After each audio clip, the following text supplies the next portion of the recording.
ñu delloo ko kaa bi xale bu jigéen bii ngeen di gis nii ak ñaari xale yu góor yi barki démb njaay la xew le 12 fële ca booru Medina dëkk bi toj na de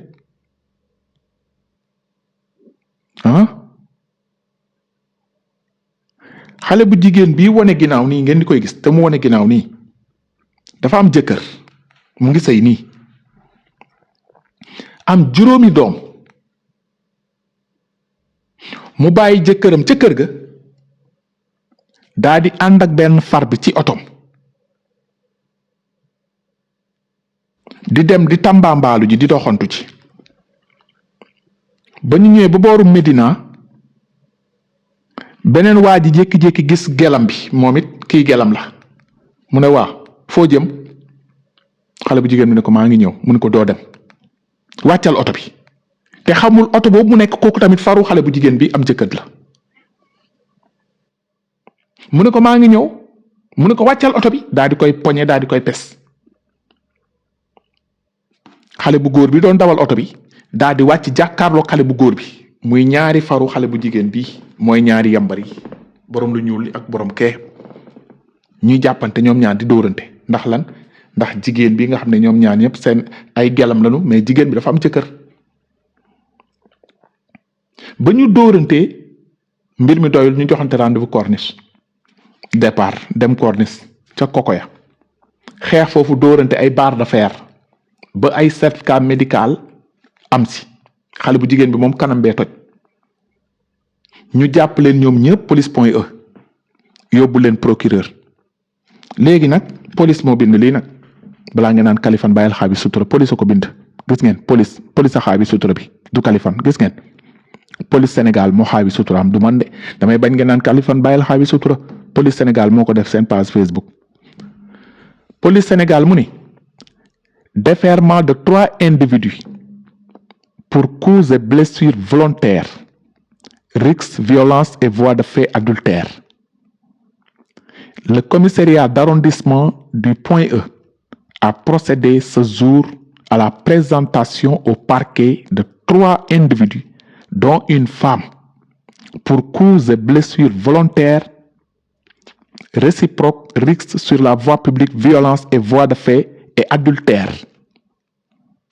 Le 12 mars mooy barki dem boo njaay le 12 mars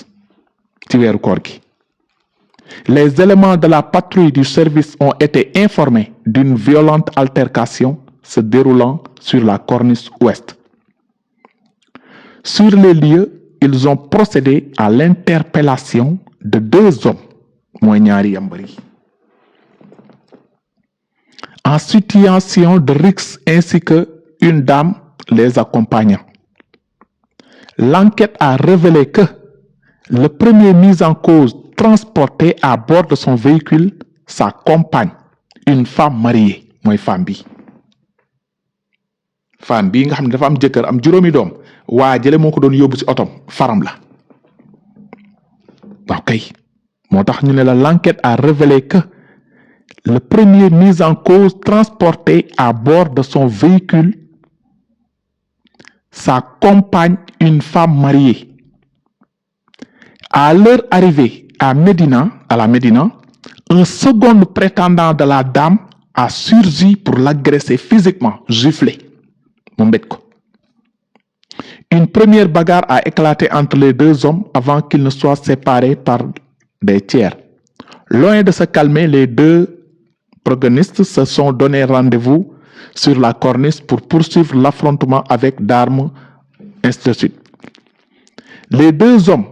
présentant des blessures sérieuses ont été acheminés au centre de santé Gaspard Camara. Le premier mis en cause a bénéficié d'un certificat médical attestation incapacité de travail de 16 jours. L'autre tamit barre de fer. Le second en cause a reconnu avoir utilisé une bague métallique pour blesser son adversaire, patati patata. C'est yalla. Lors de leur interrogatoire, les 2 hommes ont reconnu les faits de risque et de violence.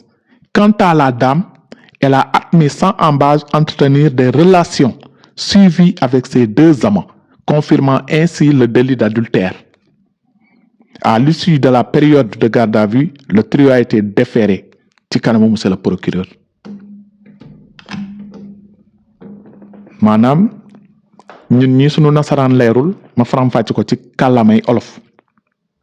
xale bu jigéen bii ngeen di gis ñaari xale yu góor yi nekk ci wetam ay faram lañu waaye xale bu jigéen bi actuellement fiñ ko téye nii dafa am borom kër day sëy ba pare am juróomi doom. barki dem boo njaay ci weeru koor gi la jóge këram joxante rendez-vous ak benn faram bi daa di yëg ci otom daa di dem Tambaambaalu ci noonu la waa ji nga xam ne moom it beneen faram la daa di koy gis ne ko yow looy wut ci oto bi wàccal. femme bi ne ko maa ngi ñëw mu ne ko du wàcc coow li ne kur mu jàpp ko mbéj ko si la kële jug tamit beneen far bi dóoranteeg moom ñu xeex nit ñi àtte leen ñu ne nañ dem corniche ñu dem corniche dóorante foofu ay barre de fer ba seen yaram yi dagg ba seen yaram yi toj nit ñi woo police ñëw femme bi si boppam kanam bi gaañu na ñu yenu leen ñoom ñëpp ñu yóbbu leen bañ leen yóbbu hôpital lañ leen yóbbu faji ji leen ñii am nañ certificat médical ki kenn xamut. femme bi tamit nangu na ni ñaan ñi ay faram lañu mais ba ñu enquêté gis nañu dafa am jëkkër ba am na juróomi doom. Sénégal foofu la toll buñ jógee ci kaaw ñoom Pape Cheikh Diallo ak ñoom Ouzin Keita ñu ngi ñëw ci kaawu femme yi ci weeru koor gi korité moins 5 jours nu ne lañ bëgg a amee seeni jasner rek seeni greffage korité moins 5 jours nu ne lu nu bëgg a amee seen jasner yi ak seen greffage yi doom yi tey kii lan lay wax doomam yi juróomi doom ba pare police moo ko jàpp ba pare police moo ko bind ci réseaux sociaux xam nga damay bañati tamit ngeen naan Kaliphone bàyyil xaawi sutura xaaral ma def nii police moo bind police moo taf photom gis ngeen comme da ngeen doon toog ci TikTok bi lu xew ñu toog fi di ko waxtaane ngeen naan Kaliphone da ngay xaawi sutura police de léegi commencé na xaawi sutura gis ngeen ko comme Sénégal lii lañ doon def de di kaa di yégal askan bi lu xew ngeen ni dañuy xaawi sutura léegi xanaa police Sénégal it mu nga xaawi sutura donc nag jëkkër ji est-ce que juróomi doom yi mu jot a am ak femme bi est-ce que moo jur doom yi est-ce que test ADN jaru ko jëkkër ji dina am lu ko metti koritem du neex de moom koritem du neex nga sëy ak nit ba am ak moom juróomi doom tey muy am far yàlla natt ko ñaari fari xeexandoo kooku est-ce que ñaari yooyu rek la am est-ce que du ñaari rek ñoo cóol yéeme na de yéeme na trop Sénégal di foofu la toll baye boo ku ne ñaan yàlla rek yàlla suturaal la xanaa ni booy def bon nag ba weeru koor ñëw ay li mbaa jàmm yëri korité dee leen sonal bëgg dem ci farfaraan yi dajale 10 000 15 000 20 000 ñëw pour jox seeni doom yi am ay 11 ans 12 ans ki 9 ans pour naan solal say morom sol nañ da ngaa war a sol sa papa amul doole fu mu doon liggéey dañ ko dàq ñu dem wuti ko ci biti loolu rek moo leen ci dugal yenn jigéen ñi amul xel yi loolu kese moo leen ci dugal am jëkkër am 8 doom excusez-moi am juróomi doom mais moyen amu fa léegi dañuy génn ji di ko lijjanti ji ci fari pour di mën a andi ci kër gi naan dañuy joxe dépense pour xale yi lekk kii rek a feeñ na de doy na waar Sénégal doy na waar trop korité gi ñëw xale bi seen papa ñu ngi doon liggéeytul sama doom yi dëkkandoo yi di sànce samay doom faaw ñu sànce mu jaral ne xaaral ma dem sama far bi yàlla baax na beneen bi tamit ñii mbirub yàq biir la ba léegi police Sénégal mooy xaawi sutura fii ñii tamit dañ dem pour yàq biir ñoom it jàpp nañ leen Kër Massar ñoom ñii damay bañ ngeen ne Kaliphone da ngay xaawi sutura de police Sénégal de moo xaawi sutura gis ngeen leen ñii dañ leen jàpp ay jigéen ñu Sénégal ñu ngi ni yàq biir lañ leen jàppe gis ngeen yéen a ngi gis bind police bi police a leen téedi xoole yambar bi ci wet bi moom coole nga de saay boo demee ba laal ba ëmb doo assumer rek wut xar nga ngénte boo taxul ñu xam ne taxoo waaye fu mu ne nii boo demee dafa am ñetti jéegam fële ñëw ëmbal xale bi daal di ne tante bi nañ yàq biir bi gars yi ànd xoola complice bi moom borom abaya bi fii kan moo fi waroon a ëmb sax man est-ce que du borom kii def capsule bi moo war a ëmb xam naa yaayu kii def capsule bi mooy mère bi keneen ki xam naa ni mooy naafeq bi mooy saytaane bi moo ko yóbboon ci kii xam naa ni waa ji ci wet bi mooy far bi moo ëmbal moo joxe xaalis ne ko am damal yàq biir noonu laa ko jàngatee de man waa ji xam naa moo ëmbal kii ci wet bi moo ëmboon kii ci topp mën na nekk yaayam keneen ki ci topp mooy saytaane bi mooy moo copine d'amour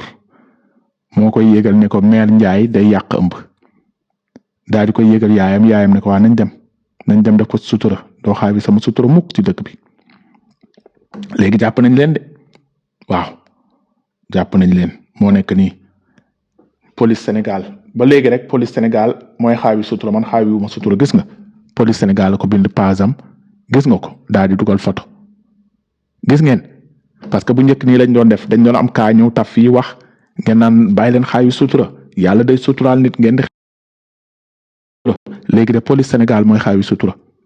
gis ngeen ay yaayu jàmbur la ñoo ko mag jàmbur de mais ñu ngi nii taf seen photo ñu ngi nii bindal leen luñ leen bindal police Sénégal a ngi xaawi sutura de wax leen ci bokk police Sénégal a ngi kaax léegi article bi mooy démantèlement d'un réseau d'avortement clandestin et de vente illicite de médicaments yëmbal comico ko ñu Diop Ablaye Diop xaas ñoom sumbul bàcc li yëmbal cey Kër Massar yëmbal le commissariat d'arrondissement de Yeumbeul Comico a procédé entre le 13 et le 14 mars 2026 à l'interpellation de 4 individus pour tentative d'avortement illicite de médicaments abortifs, mise en danger de la vie d'autrui, exercice illégal de la pharmacie. Yàlla baax na. L'opération a été déclenchée suite à l'exploitation d'un renseignement anonyme signalant un réseau de distribution de produits abortifs ciblant de jeunes femmes. L'information précisait qu'une transaction devait avoir lieu à proximité du rond-point débiterie de Kër Massar. Fallait xewé de Kër Massar. Après une surveillance discrète, les éléments de la brigade de recherche ont intercepté un individu circulant sur une moto de marque Jakarta. La fouille corporelle a permis de découvrir sur lui lot de médicaments comprenant 6 tablettes de comprimés abortifs, ainsi que 4 autres produits pharmaceutiques. Un second individu, suspecté d'être l'acheteur, a réussi à prendre la fuite en profitant de l'obscurité. L'exploitation technique du téléphone du suspect a relevé un échange de messages avec une jeune femme se plaignant de fortes douleurs abdominales et d'hémorragie continue après ingestion, ça me français n'a comprendre, des produits fournis. Grâce à la coopération du premier interpellé, cette dernière a été localisée et interpellée pour des besoins d'enquête.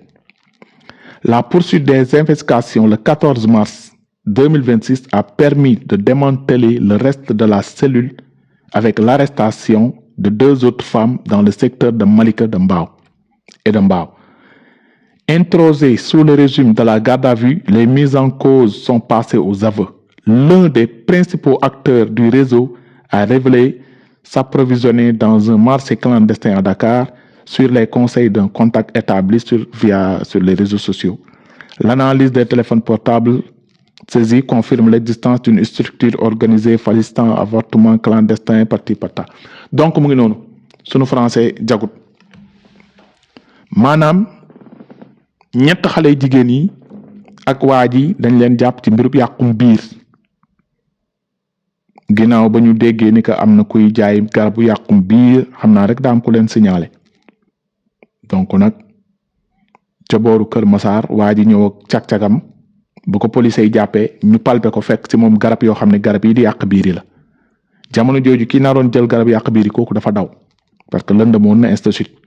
mais après c'est la ñu xool téléphone waa ji c'est la ñu gis échange waa ji yoroon garab yi di ko échanger ak jigéen bi ay WhatsApp andil ma garab bi nii kana mu ngi noonu fu mu ne nii daal jàpp nañ leen yàq biir lañ bëggoon def xaw ma ndax biir ba yàqu na wala yàquut waaye ñu ngi nii jàpp nañ leen fu mu ne nii ñu ngi nar a korité ca ndungu sin xam naa ni xale bee leen ëpp bopp waa ji tamit de ndeysaan cey jëkkëru jàmbur wax dëgg fa yàlla moom boo demee ba joxe affaire yi moom ba ëmb moom assumel rek assumel na doom bi ñëw rek waaw Josa maa ngi lay nuyu maa ngi lay siyaar assumel